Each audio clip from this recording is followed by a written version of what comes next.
O Chico faz questão que se saiba que ele é de família muito humilde. O pai dele era vendedor de bilhetes. E quando estava se aproximando do fim, estava próximo a deixar a terra, ele disse ao Chico: olha, meu filho, por ocasião de Natal, Ano Bom, desses grandes prêmios da Loteria Federal, você não deixe de comprar um bilhetinho, porque eu vou tentar parar a roda. Agora você continua. De fato, o caso é um caso tocado de humor. De início, devo explicar que isso não significa qualquer desdouro à memória de meu pai, porque ele foi, para mim, o melhor amigo. Ele era pai de 15 filhos, 2 famílias, 9 da primeira família, 6 da segunda, e nos tratava a todos na condição de um grande companheiro que nos queria ver muito alegres e muito animados para viver e para trabalhar. Então podemos rir, porque eu sei que ele, tendo conhecimento no mundo espiritual do que eu vou contar, ficará satisfeito e se rirá também muito conosco, porque meu pai era muito alegre neste mundo e continua também muito contente e muito otimista no outro.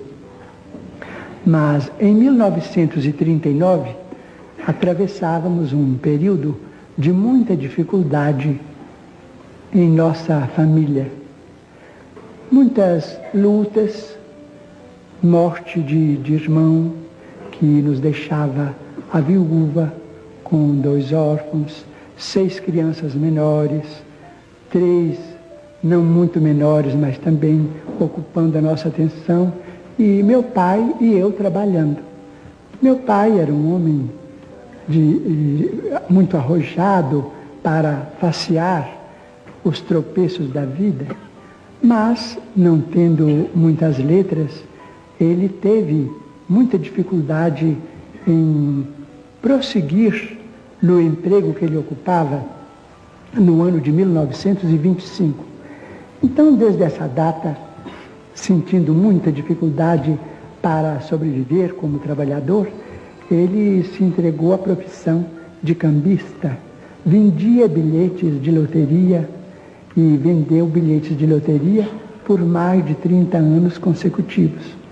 Mas em 39 meu pai caiu em estado grave, com um reumatismo muito renitente. Esse reumatismo impôs a ele uma certa paralisia durante algum tempo. Nessa ocasião, as 2 pessoas que trabalhavam em casa éramos ele e eu. Mas não conseguíamos muita coisa além dos 200 mil réis antes do cruzeiro. De modo que os médicos aconselharam que ele usasse um tipo de injeções que naquele tempo eram chamadas de injeções de ouro. Eu não sei classificar do ponto de vista de farmacologia o termo exato, mas cada injeção custava naquele tempo 150 mil réis. Ele era obrigado a usar 2 por mês.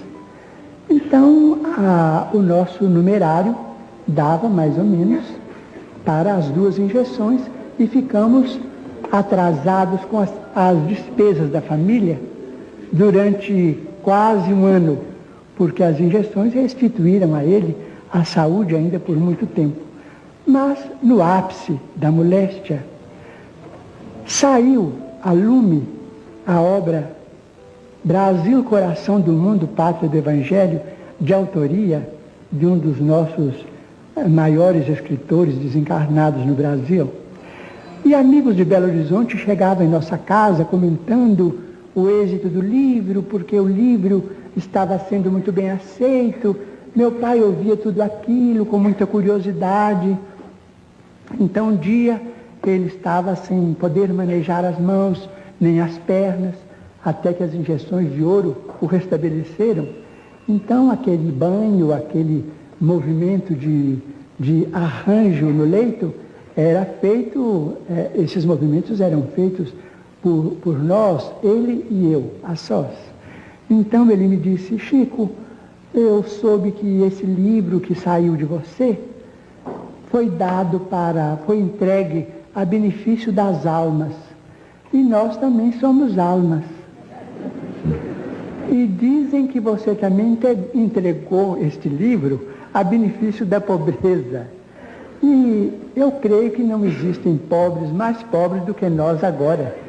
E você podia agora arranjar um livro para nós ganharmos algum dinheiro, porque nós estamos muito atrasados no armazém.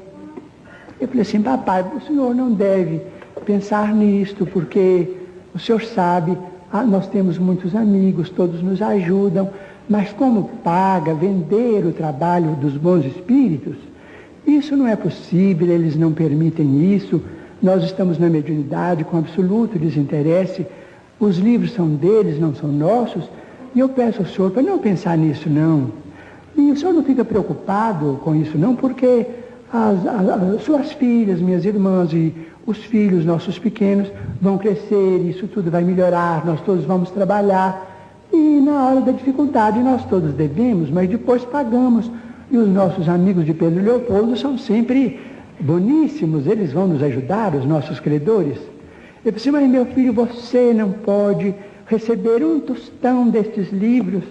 Eu falei assim, como paga meu pai, não posso receber. Ele então disse, meu filho, então, seus espíritos estão muito atrasados. Isso é gente que já morreu há muitos mil anos, no tempo que nada tinha preço. E meu pai, que não entendia bem de literatura, nem deste mundo nem do outro, me disse assim, imagina que eles são tão antigos que em vez de eles assinarem Manuel, eles assinam Emanuel. Isso é gente do Egito, é gente que não conheceu rádio, que não conheceu preço de feijão, porque eu acho que esses espíritos, se eles são caridosos, deviam ter dó de nós. Então eu fiquei assim um pouco constrangido, porque de fato era meu pai, aquela queixa dele era uma queixa de um doente, que eu não podia transmitir a ninguém, não é? Então ele viu que eu fiquei assim muito triste, com os olhos cheios d'água e tal, mas ele era muito bom. Então, falou comigo assim, olha, eu não vou te acariciar, porque minhas mãos não estão funcionando. Mas não fica triste com o que eu falei, não. Segue para frente com seus livros, com seus espíritos. Porque eu vendo bilhete de loterias. E, naturalmente, que em breve eu vou partir para outro mundo. E eu, a hora que morrer, meu filho, vou parar a roda para você. Quando for no mês de junho, no mês de dezembro, você compra o bilhete da Loteria Federal, que eu vou parar a roda ou as bolas para você ganhar. Então até hoje eu compro, não é? Não é brincadeira. Eu creio em meu pai, quem sabe é lícito. A Loteria Federal é autorizada pelo nosso governo, eu continuo comprando. Ô Chico, depois... Não muito, mas em junho e em dezembro eu compro.